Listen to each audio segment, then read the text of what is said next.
la faveur que tu as. Ah, la faveur que tu as. Je vous explique une histoire, une anecdote, quelque chose que j'ai vécu, une condition dans laquelle je me suis trouvé qui m'a fatigué et qui n'a pas été facile pour moi. Là, je la dévoile. J'ai été bien souvent dans des situations de faveur, de grâce, où je me suis retrouvé dans des endroits où le Seigneur m'a positionné à la première place, où je me suis retrouvé que j'étais dans des situations privilégiées, conditions privilégiées. Mais je me suis rendu compte que dans le temps, certainement cela venait de moi, ou je ne sais pas, en tout cas, faisant ce que je devais faire, les choses ne me réussissaient pas comme ça devait me réussir.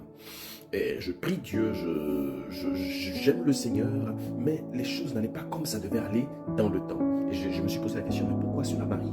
Ça c'est le diable, ça c'est Satan, il faut que je lis cela sur les autels, etc. etc.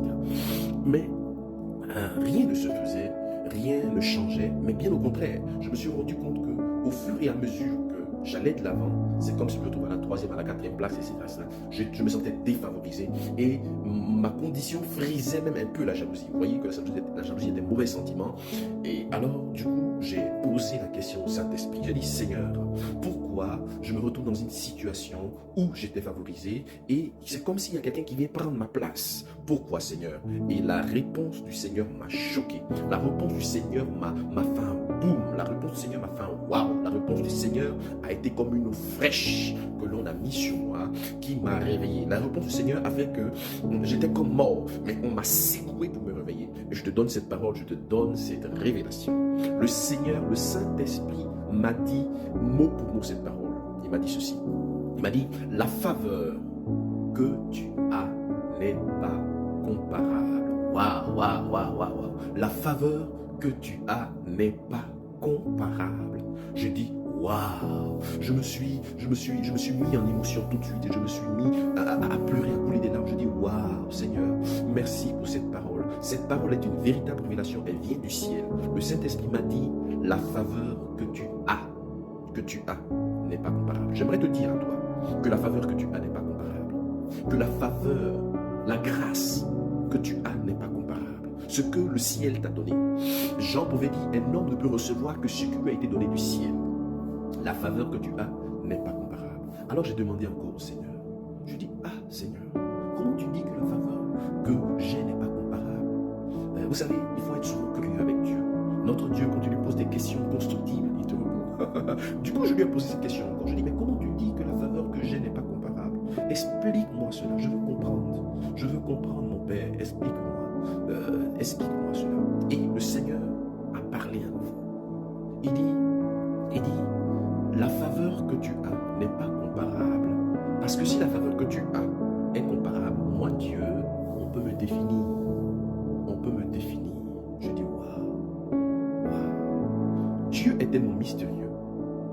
Dieu est tellement grand qu'on ne peut pas le définir. Dieu est tellement glorieux, est tellement plein de sagesse, tellement plein de science, plein de mystères que Dieu ne peut pas être découvert. Dieu a des mystères qu'on ne peut pas connaître. Alors, si moi Dieu, me disait le Seigneur, tu peux me définir et tu peux me comparer, alors la grâce que je t'ai donnée peut être comparée.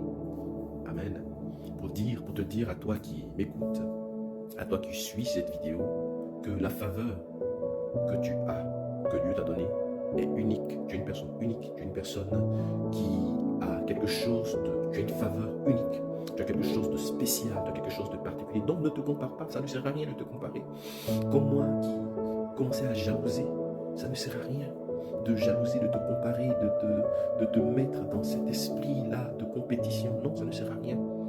Crois Dieu en toi, crois à sa faveur sur ta vie, crois que cette faveur que tu as est unique et incomparable. Apprends ce que tu dois apprendre, sois courageux, diligent, travaille de mieux en mieux, mais aie dans ton esprit, dans ton cœur, que la faveur que tu as n'est pas comparable. Et alors, le Seigneur travaillera avec ta singularité, travaillera avec ta particularité et il te bénira. Sois béni, que la grâce de Dieu soit sur toi et nous sommes ensemble au nom de Jésus. Amen. Shalom.